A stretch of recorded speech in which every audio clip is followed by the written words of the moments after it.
G'day there guys, no longer best friends with Google phones, Apple phones only in 2021. It's your main man Markee, and that was not a product endorsement, I swear. Welcome back to another episode of r/AmiTheA. Now if you love today's bloody good content, I want you to sit back, relax, chuck a prawn on the barbie, and get ready for some bloody good content. Thank you. Posted by user Outside Food Anon. Titled, Am I the a-hole for bringing outside food to the restaurant? This took place a few years ago, but it had longer consequences. My then 4-year-old daughter had, and still has, major sensory issues, especially with food. At the time, she only had 3 safe foods that she would eat, and we had just gotten her into therapy for her sensory/eating after a couple of years of being brushed off by doctors. My grandparents were celebrating their golden anniversary at a restaurant, and the whole family was coming. At the time, we only left our daughter with family, and since mine would be at the party and my husband's were busy, we had to bring her. The issue was, the restaurant had none of her safe foods. The party would be pretty long, and she'd get to see her cousins her own age, so we made the choice to bring one of my daughter's safe foods. Myself and my brother were paying about $500 for this dinner. Grandparents picked the venue, not including the alcohol, so I figured one dish wouldn't be a huge deal. Party came, it was time to eat, and I gave our orders to the waiter. When the food came, I waited for him to leave and took out my daughter's meal from her bag, ham and cheese sandwich with a side of berries. No one said anything until the waiter came back to check on us and saw it.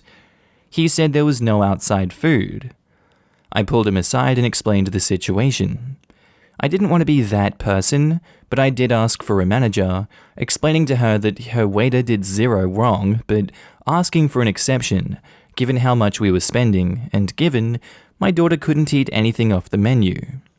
She agreed and left, but my family was embarrassed. They claimed it ruined the party.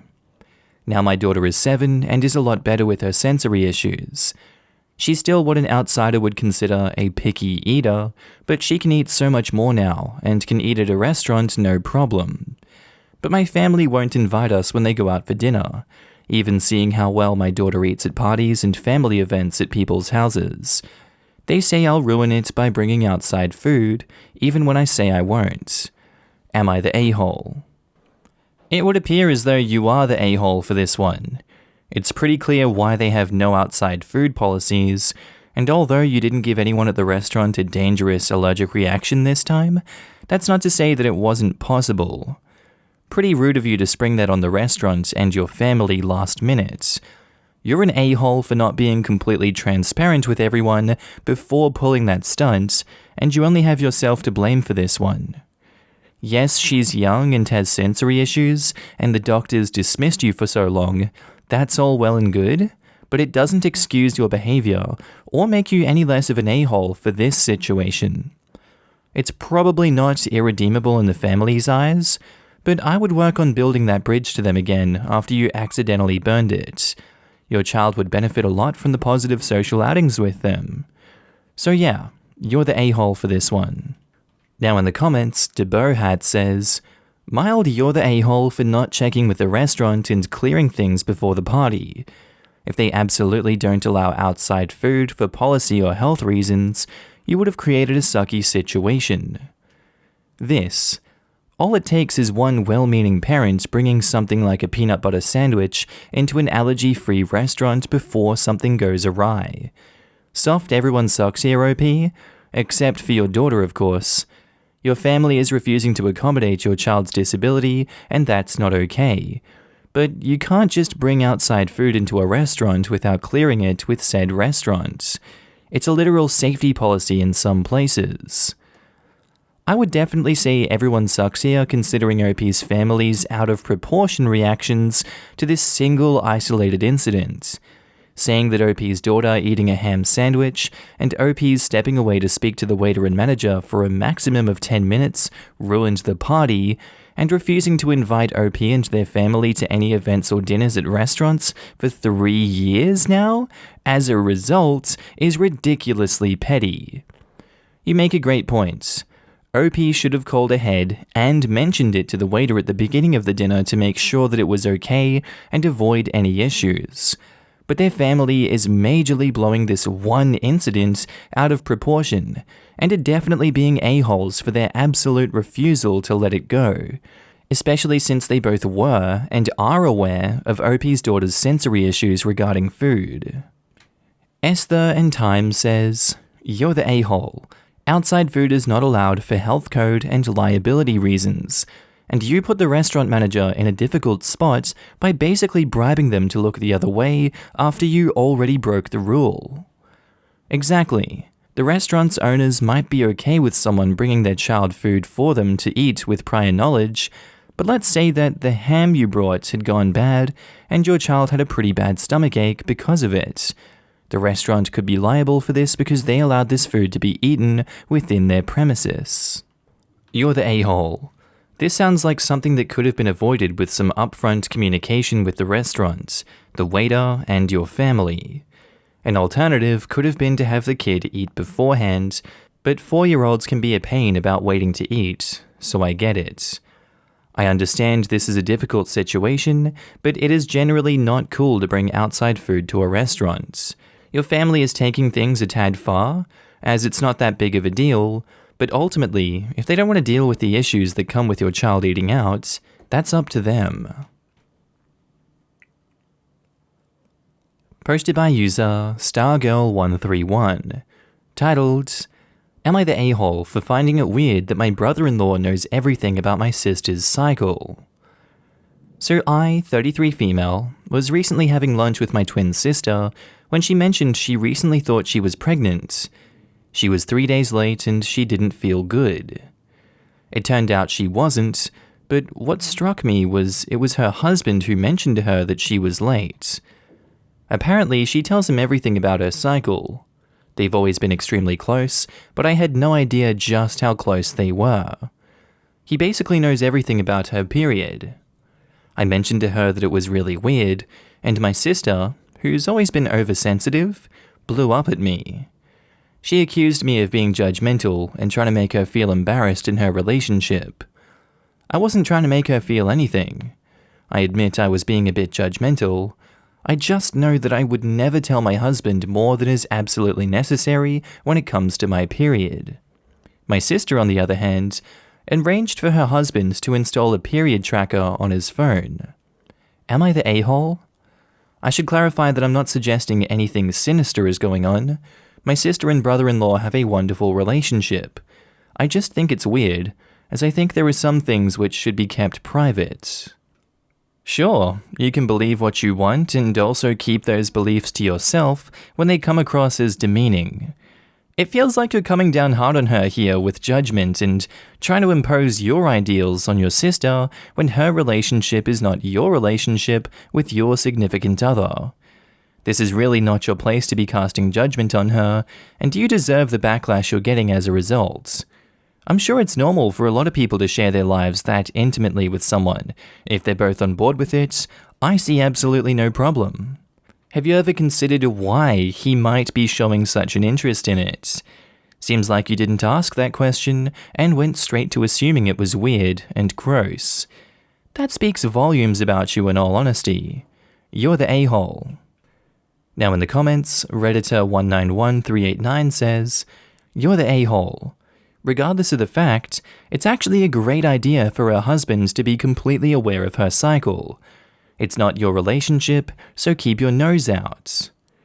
It's also likely he's paying attention to it so they can get pregnant. Yeah, getting pregnant involves both of them.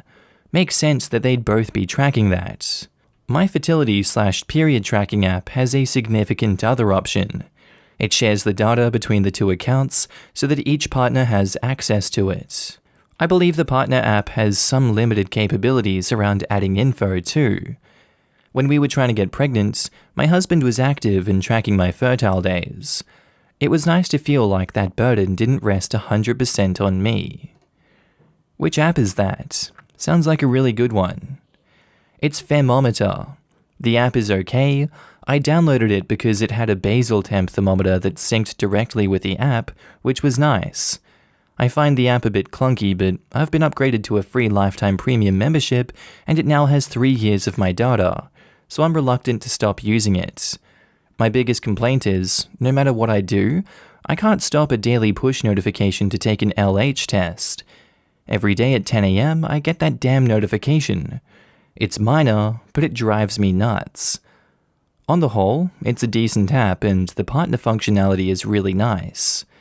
And yeah, that kind of felt like an ad read, I'll be honest, but I just wanted to add that in there because I feel like some people benefit from hearing about these things.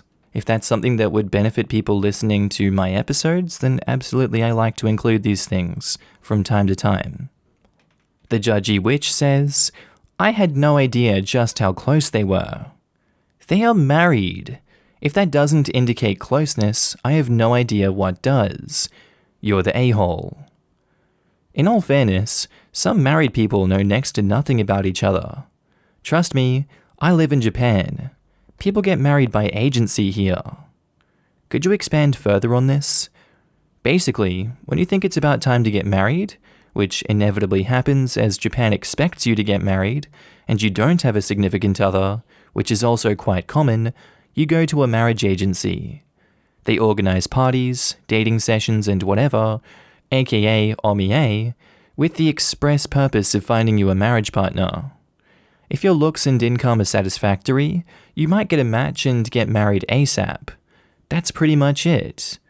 Lately, there's also been konkatsu, which basically means spouse hunting, and it's kind of the same, but without an actual agency intermediating the thing.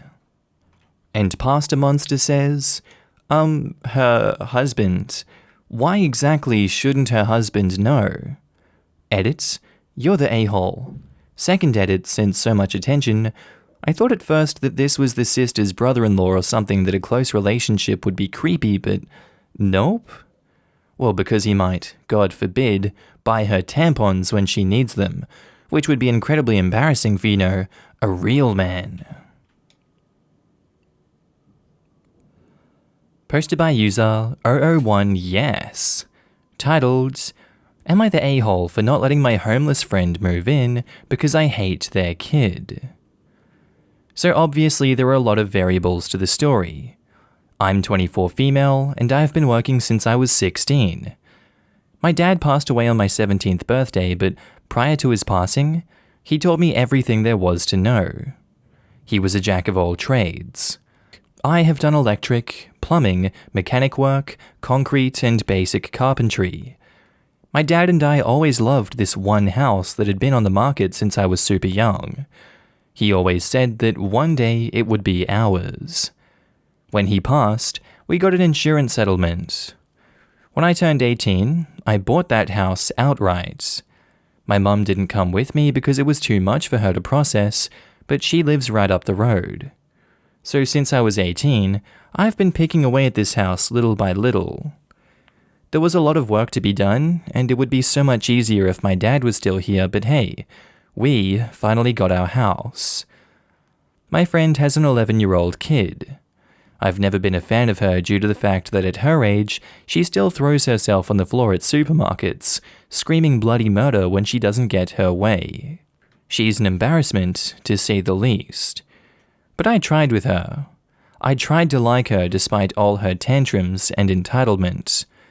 One year, she asked me for one of those really expensive dollhouses, like $500, and I got it, just to have her turn around and bust it 20 minutes later for being the wrong color. The tip of the iceberg was when I was conned into taking her one day when I was visiting my 7-year-old brother in the hospital, who was just diagnosed with cancer at that time. He's good now, though. And when she saw him laying in that hospital bed all doped up, she immediately said, "What a drama queen. He's obviously faking it." I dropped her off and never took her again. I'm disgusted by her. So my friend just became homeless. She didn't tell me the variables that caused this, but she's homeless regardless. She calls me up and asks if her and her kid can come live with me for a while. I didn't mean for it to come off as harsh as it did, but my response was nope. I've seen how your child acts, and I'm not having her destroy the one place that reminds me of my father, or interrupting my solitude for not getting her way. Sorry. Again, I didn't mean for it to be that harsh, but that's how it happened regardless. So she flips out, says I'm trying to make out like her kid is Satan. She knows what her kid said to my brother too, and said that her kid didn't mean it, which makes it worse in my eyes. She's telling everyone that I'm a piece of crap for allowing her child to be homeless when I have the means to accommodate. The house has 6 bedrooms. Am I the a-hole? The fact of the matter is that your friend has plenty of other options to exhaust first before using you as a get-out-of-homelessness free card. We don't know the exact circumstances and reasons why this happened and what they're facing, but OP doesn't have to be the first port of call in this situation. They have other family, other friends, other options out there.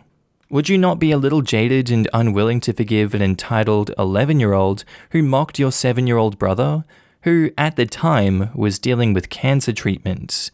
They knew what they were doing.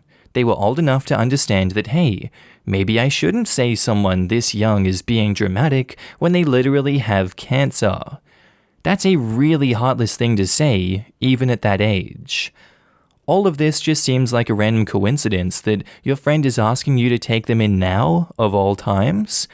Sure, most people would suck it up, bite that bullet and let them in anyway, because that's quote-unquote the right thing to do.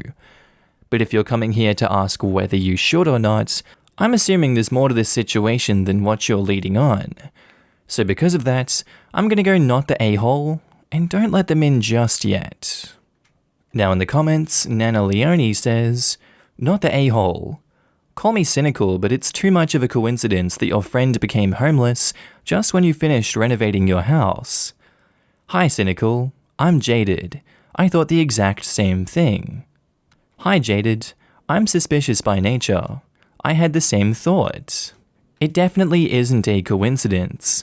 Her friend knows that OP is all alone in an apparently 6-bedroom house. She isn't looking for a layover. She's looking to squat on OP's good graces as long as she can. Someone who would pawn off a kid on a person going into the hospital to see a child who's sick with cancer, this is not a considerate, thoughtful adult who will know not to overstay their welcome.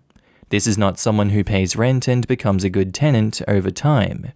This is not someone who is grateful for a friend who has already reached the end of their tether with your child.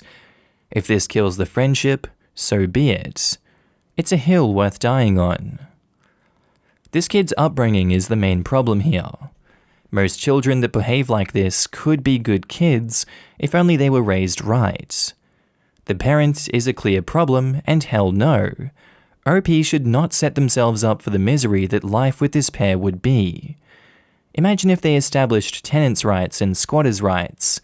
OP might have to pay big money to get rid of them.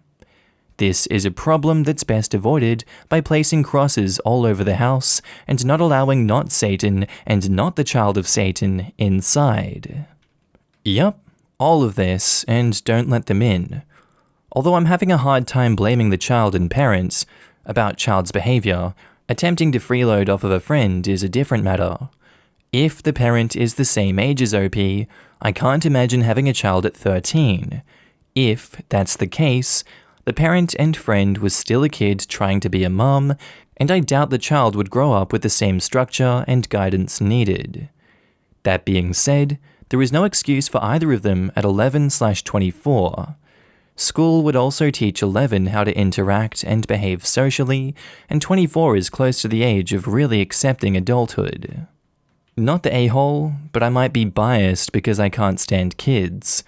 The kid has proven herself to be entitled, bratty, and destructive. I wouldn't want that in my home either. Your story about your dad made me teary-eyed. Good for you for being able to buy the house. I'm sure your dad would have been super proud of you. Not the a-hole, the kid seems terrible and don't allow them in your home. Kid is 11 and was enabled to this behavior by mum. Point the finger in that direction. Call CPS, apply some pressure to mum so she gets her act together, and end this BS enabling behavior. She's just a kid? Yeah, my ass.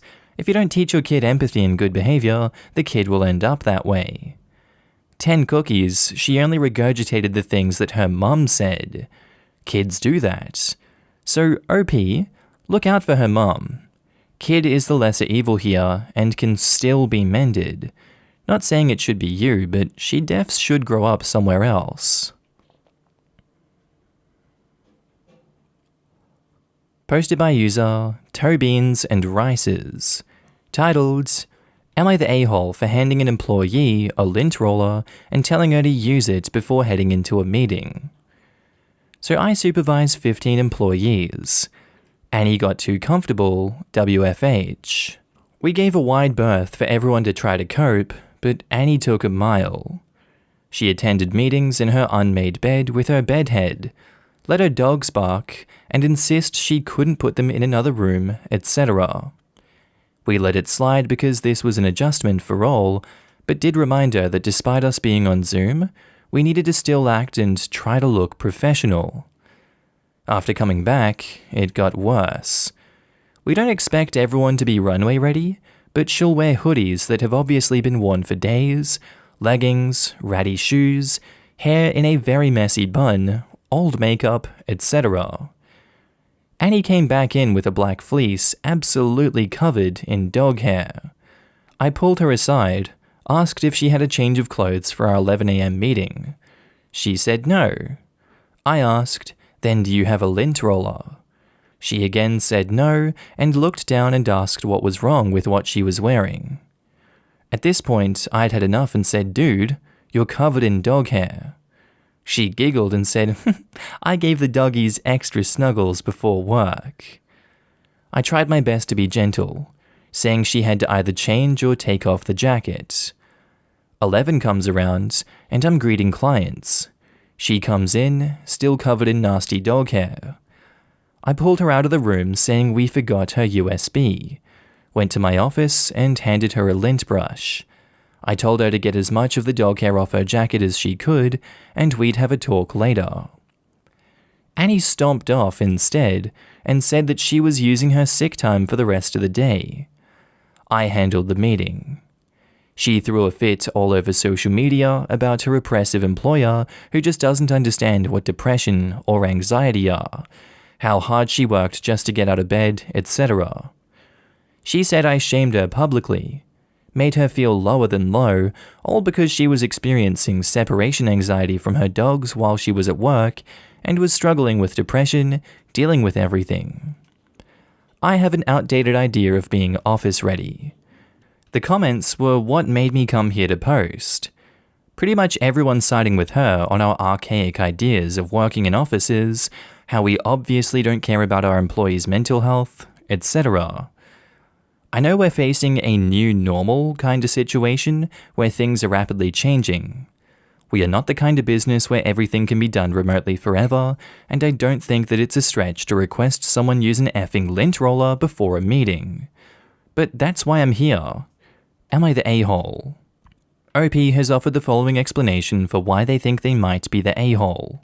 I feel like we may still be holding on to some archaic standards by enforcing a kind of wardrobe and expecting people to still do things like use cameras for meetings and not be in bed during a pandemic. Maybe I could have just told her to go home instead of giving her a lint roller. In my opinion, depression and anxiety is no excuse for consistent, unprofessional attitudes at the workplace and then berating your boss and dragging them online for that. Of course, you're going to get sympathizers in the comments of that post, because they aren't getting the full picture from an emotional post that doesn't lay out the facts. And of course, they're not there to mediate. They are there to sympathize and validate the poster. You gave this employee plenty of warning and plenty of alibis in these situations in order for them to fix their issues. You didn't even give them a warning for dress code because you believed in them. They took your good faith handling of the situation and warped it into a bigger problem than it ever needed to be. You really can't use your depression and anxiety like that against your employers. Take your sick days off and get help and work out a solution to get through the workday like everyone else does. You did all that you could in this situation, OP. not the a-hole. Now in the comments, Deli E says, not the a-hole. Annie is unprofessional on so many different levels. If she's truly at the point where she's so depressed she can't follow dress code, she needs to talk to someone about a leave of absence and get her mental health in check. To me, this sounds like somebody who's weaponizing their diagnoses to get their way. Yes, absolutely does my nuts when people do that. I work really hard to not let my GAD affect my work, while other people seem to lean on their diagnoses for the slightest thing. Not the a-hole OP.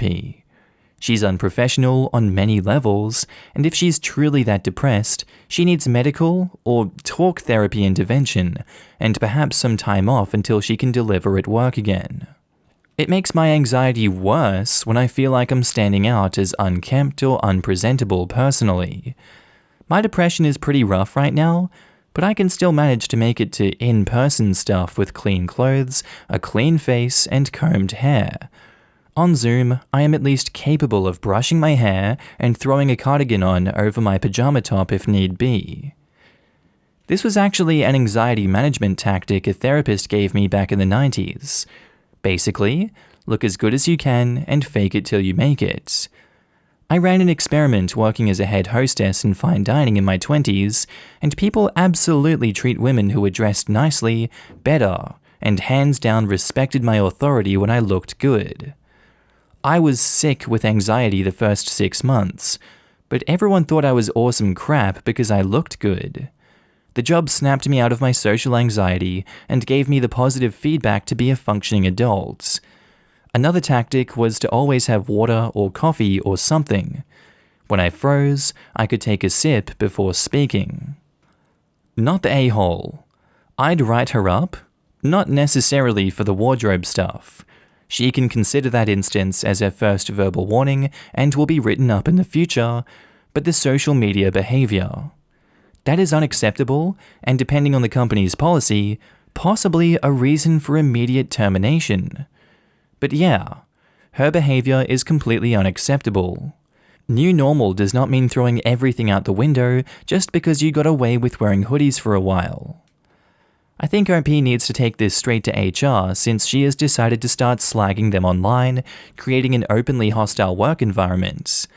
Hopefully HR can address the dress code issue as well. I wouldn't want to get anywhere near this situation after she starts throwing accusations around, assuming others in the office are seeing these social media posts. Incredibly inappropriate. I don't see any good way for OP to defuse the situation by themselves. I understand, protecting the business and clients from unprofessional behavior gave her plenty of fair warning to act professionally, but I wouldn't address this on my own from now on. Easily write-up or termination behavior, but I guess that's OP's call, and depends on their position in relation to her and in the business. It does beg the question, why didn't OP go to HR initially? In most organizations, managers are expected to address these sort of behaviors while the issue is still in an informal phase. As a manager/supervisor, you're expected to correct small issues. To be honest, HR has bigger issues than whether an employee is wearing a hoodie covered in puppy fur, especially on the first time the behavior is being addressed. Once the employee went nuclear, then it becomes an HR issue. If the employee hadn't gone to SM and instead just continued her behavior, HR could be called in if her supervisor's informal corrections are not producing the desired change in behavior. If the employee actually has an MH issue that needs to be addressed, HR can either provide resources, assuming their organization has these, and can process a leave of absence request, allowing the employee the time she needs to get better. And in their post, OP adds, edited to add, thanks for the feedback everyone. A few notes as they've come up in the comments. I don't follow her on social media. Others do. And I had another employee show me her mental breakdown because she was concerned. We don't use HR to police employees/use them as school principals in that sense.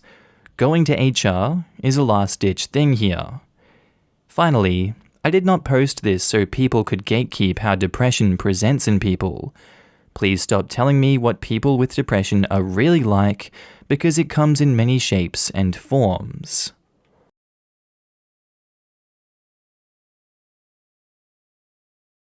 Alright guys, I think that's where I'm going to end today's video. If you need a good laugh, please do check out my second channel, Markee 2, links down in the description below, or it's going to appear somewhere on the screen here at the end, little bubble with my face on it. As always, a big shout out to my Patreon and channel members. Your faces are surrounding me right now, and I love to have you guys with me, and down in the comment sections of each and every video, and just knowing that you're always there to support me. It's a humbling and lovely feeling. And rest assured, I do see you, and I do notice your support, and I thank you every day for being here and helping me along this journey. Not much else to say besides that, guys. Thank you for sticking around to the end of the video. I do hope that you have a good day, night, sleep, whatever you're up to. I will see you in the next video, and thank you again. Bye.